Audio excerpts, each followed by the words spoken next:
This is a video about linear transformations with three objectives. We're going to define what a mapping is and some related terms.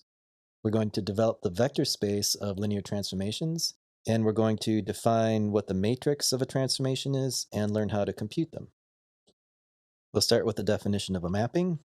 A mapping from a set A to a set B is a set of ordered pairs, like this, A and B, such that every element a of the set A corresponds to exactly one element b of the set B.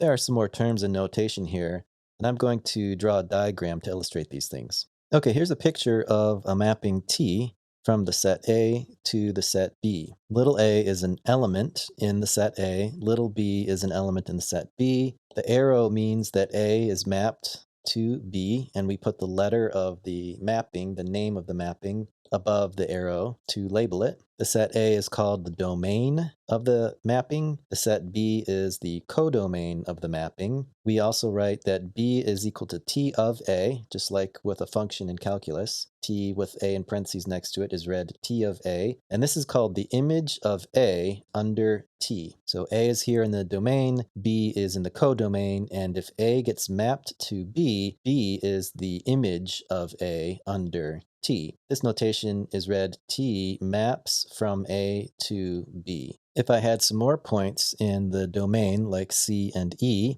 and they mapped to other points like E mapping to D and C mapping to F in the codomain, then I could write this set T of ordered pairs like this. Remember, the mapping T is defined to be a set of ordered pairs. So it would look like this: the ordered pair AB, CF, and ED.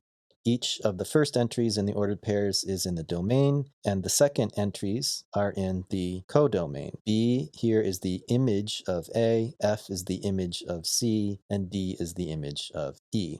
In this class, mappings will be called transformations. In other classes, they have other names. In calculus, we call them functions. In other contexts, they may be called transforms or yet other things. In linear algebra, when we use mappings, we call them transformations, and the domain and the codomain will be assumed to be vector spaces, unless specifically stated otherwise. So if I see something like this, T maps from U to V, I will assume that T is what we call a transformation, and it maps from the vector space U to the vector space V. Furthermore, we are going to study linear transformations in this class, and in fact, the word linear in the name linear algebra comes from the fact that the main topic of the course really is linear transformations on vector spaces.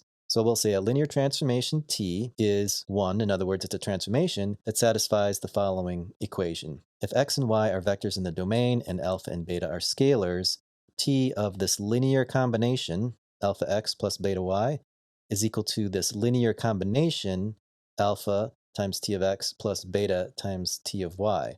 The way that we can think about this is the image of a linear combination is a linear combination of images. That may sound strange since the word image is new right now, but that's what the linearity property means, and a linear transformation is one that satisfies this linearity property.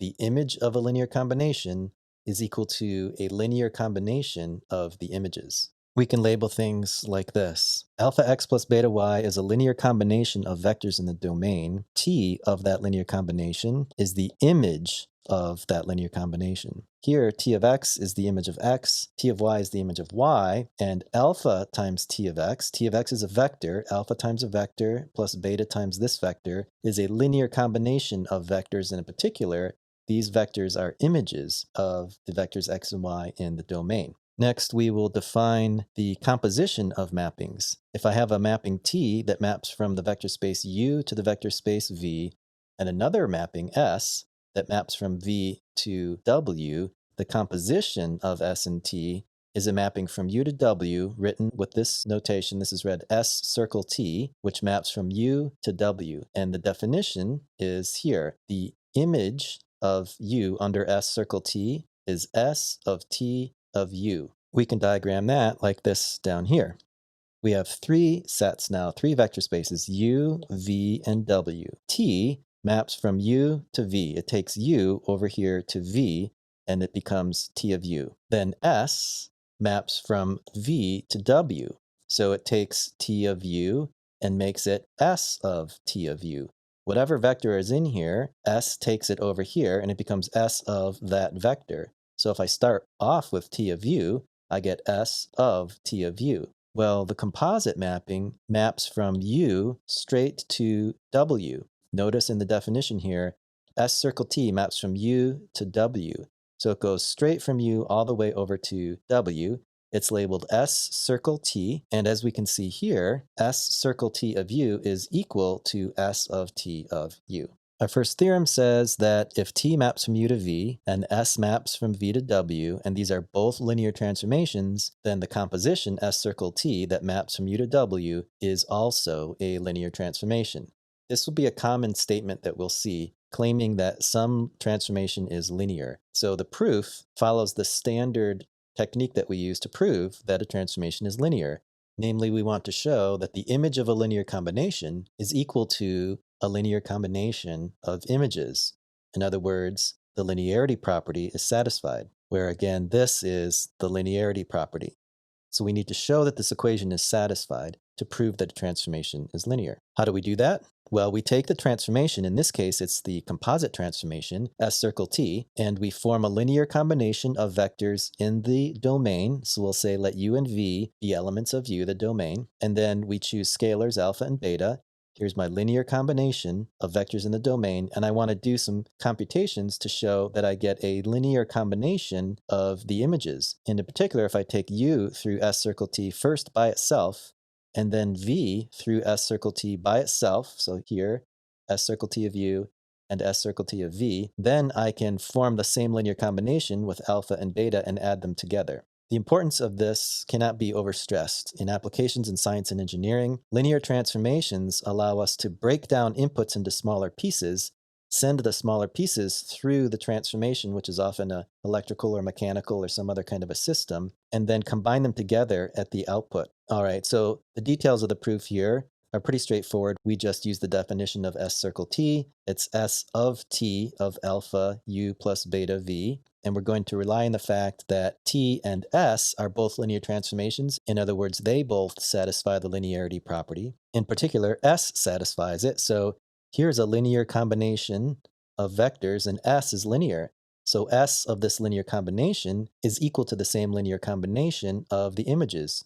In other words, I can do S of this vector plus S of this vector separately, and then take the alpha and the beta out.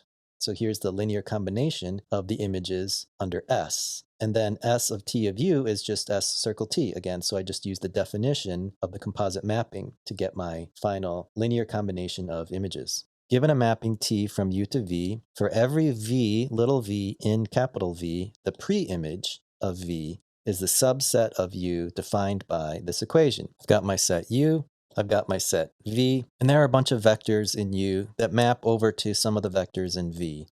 A, B, C, and D all map over to the vector v, y maps over to w, x maps over to z, and there could be lots of other vectors in here and lots of other vectors in here and different mappings going across. In this case, there are 4 different vectors that map to the same vector v. And that's okay. If you go back and look at the definition of a mapping, it's possible to have multiple vectors in the domain that map to a single vector in the codomain. It is not possible for the reverse to happen, however. So I couldn't have a single vector here, say, going to w and another vector here and another vector here and another vector here. If I drew a picture of a vector in the domain going to multiple vectors over in the codomain, that would not be a mapping according to the definition. Just like with a function. If you think of a function like f of x equals x squared, if I plug in a 3, I get 3 squared or 9. If I plug in a minus 3, I also get 9. So minus 3 and 3 both get mapped to the same y-coordinate of 9, but it wouldn't work to be a function if I had 2 different y-coordinates going to the same x-coordinate. Like you plug in a x equals 5 and you get 25 or minus 25. Okay. So here is the pre-image of v, written t with the -1 superscript and then v in parentheses. This is read the pre-image of v. And we can see that it's the set of all the vectors in u such that the image t of u of all these vectors is this single vector v. Now we can talk about the vector space of linear transformations.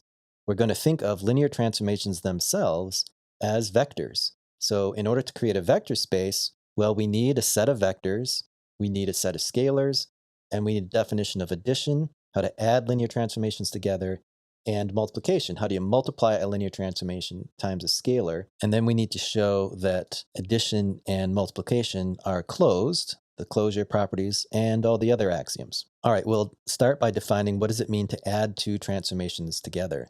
If T maps from U to V and S also maps from U to V, this is important, they have to have the same domain and codomain. If they're linear transformations with the same domain and codomain, we define the sum, written like this, T plus S in parentheses of U, to be T of U plus S of U. Then we'll define scalar multiplication. We'll say if T maps from U to V, alpha is a scalar, then the scalar multiple of alpha and T, written like this, alpha T that maps from U to V, is defined like this. Alpha T of U is equal to alpha times T of U for all U in U. Now, it may be tempting to think that these don't really need to be defined, that this is really just another way of writing the same thing here. But that's not the case. We have to be careful about that. We can picture that over here. Here's T and S, and I've drawn them with an input and an output. So we're thinking of the linear transformation T as some system that takes U as an input and produces the image T of U as its output. So U goes in and T of U comes out. Same thing for S. U goes into S and S of U comes out. T of S is another system. It could be another mechanical or electrical system. It could be an economic system. There are many different kinds of systems that can be modeled by linear transformations. Notice that T plus S is different than S, and it's different than T. U goes into T plus S, and what comes out is T of U plus S of U. Those outputs are the same as the outputs here, but this is one single transformation, one single input-output system. Likewise, here's alpha T. It's not alpha times some transformation. It is its own transformation, alpha T. And what does alpha T do to the inputs? Well, U goes in, and alpha times T of U comes out. Again, this is the same T of U as this, but this transformation is not the same as this one. And in practice, if we were going to actually physically build these things, all four of these might look very different. Okay, our next theorem says that the sum of linear transformations is linear. So this T plus S transformation that we just saw before, well, if T and S are both linear, then T plus S is also linear. And earlier I said that we were going to see more claims like this, that a transformation is linear, and here's the next one. So for the sake of time, I won't go through the details of this proof. It's very similar to the one we already looked at, where we say the image of a linear combination, and we do some calculations, and we show that it's equal to a linear combination of images. Likewise, the scalar multiple of a linear transformation is linear, very similar proof. And this theorem, together with the previous one, will give us the closure property. In other words, if I take a linear transformation and multiply it by a scalar, I get another linear transformation. So the set of linear transformations is closed under scalar multiplication. And by theorem 2.1, it is also closed under vector addition, and that's going to allow us to create a vector space. So here's our definition of the vector space of linear transformations from U to V is the set of all linear transformations from U to V. And we use this notation, a script LT with U and V in parentheses, and this means the set of all linear transformations from U to V, and we call this a vector space. And this theorem proves that it actually is a vector space. So the theorem says that the vector space of linear transformations from U to V, together with the definitions of vector addition and scalar multiplication in definitions 2.1 and 2.2 that we just saw, is a vector space over any field. In this class, it will be the field of complex numbers.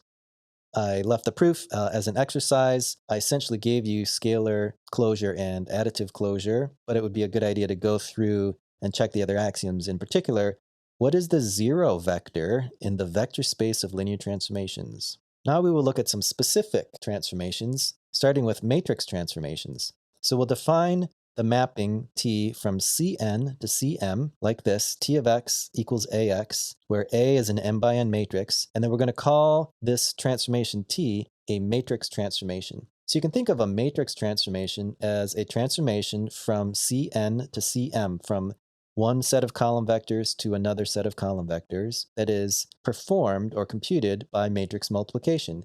So if x is a vector in Cn, we multiply x by this m by n matrix A, and then we get T of x, the image of x under T, which will be a vector in Cm. This theorem says that matrix transformations are linear. Here's yet another claim that a transformation is linear. And the proof follows that very same technique we did before. The image of a linear combination is a linear combination of images, and the steps just use the definitions and properties of matrix multiplication. Okay, the last section here talks about the matrix of a linear transformation from Cn to Cm. So let's consider a transformation T from Cn to Cm, and let x be a vector in Cn. So it's got x1, x2 down to xn.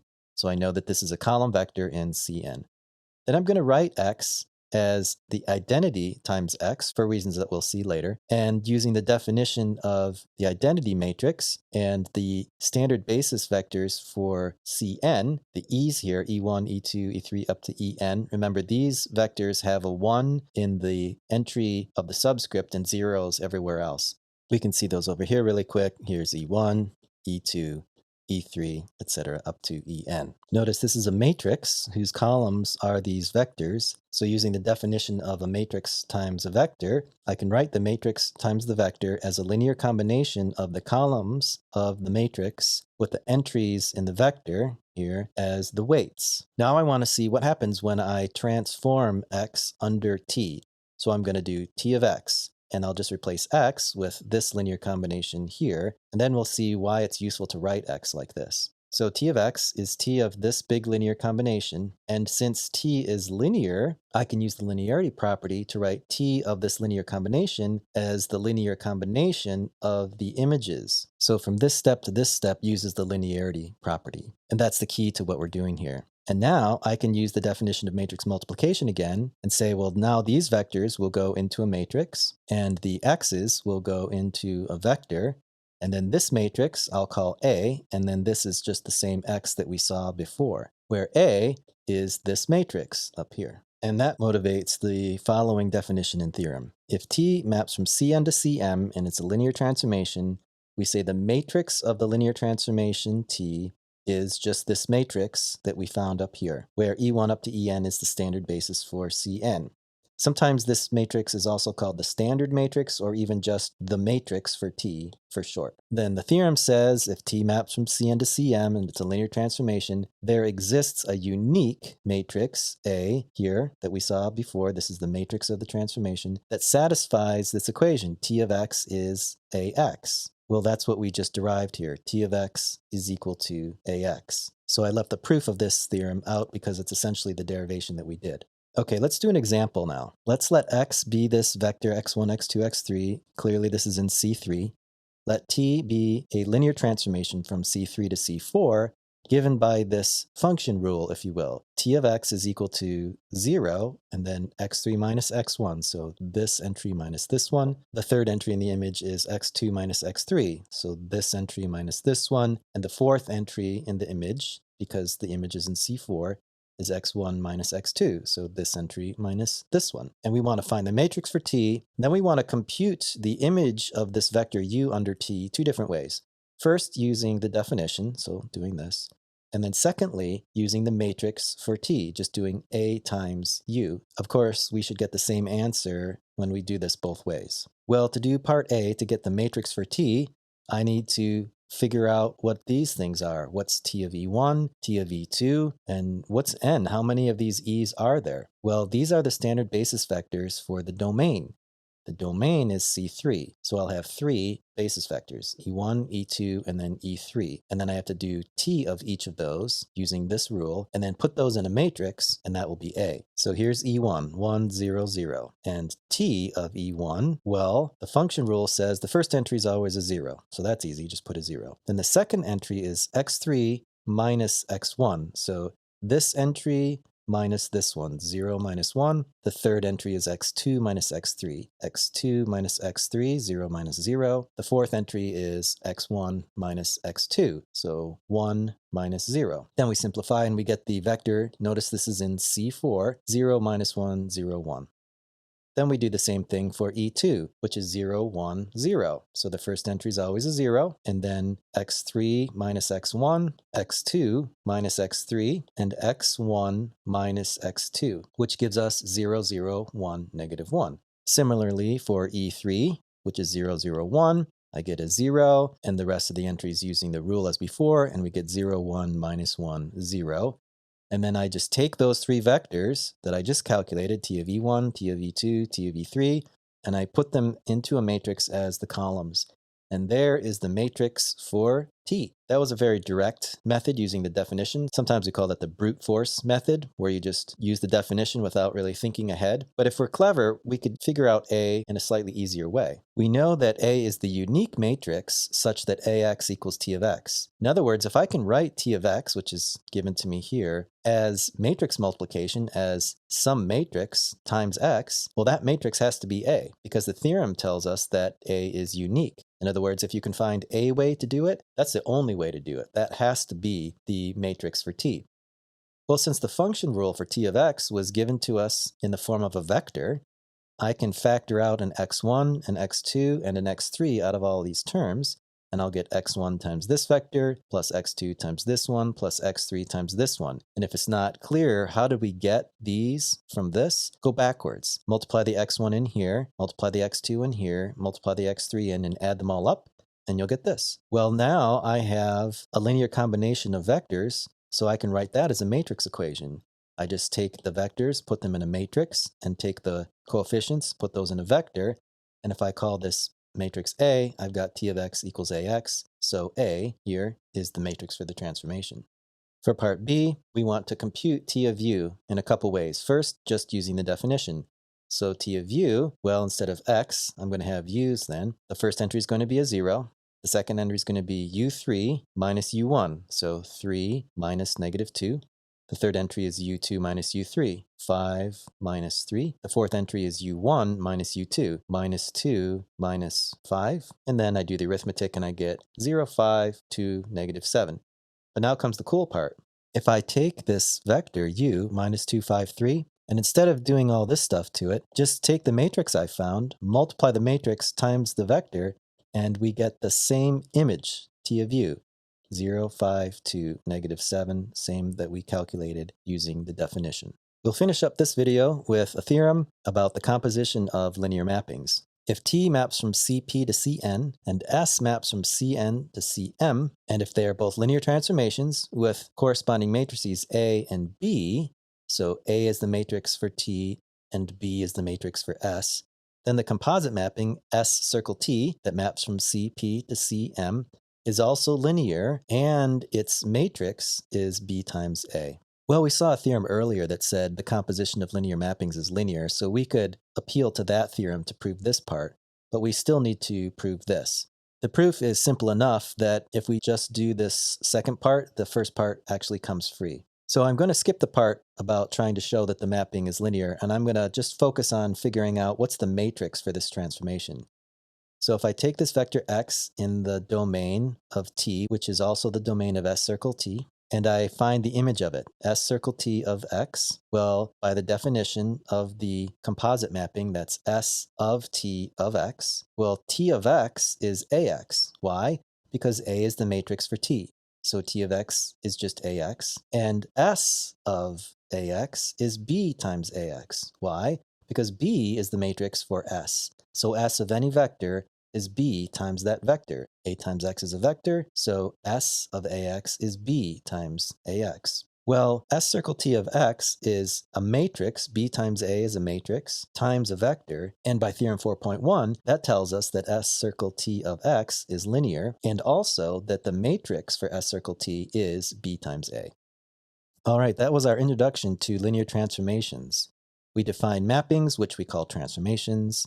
We developed the vector space of linear transformations, and then we saw how to compute the matrix of a transformation.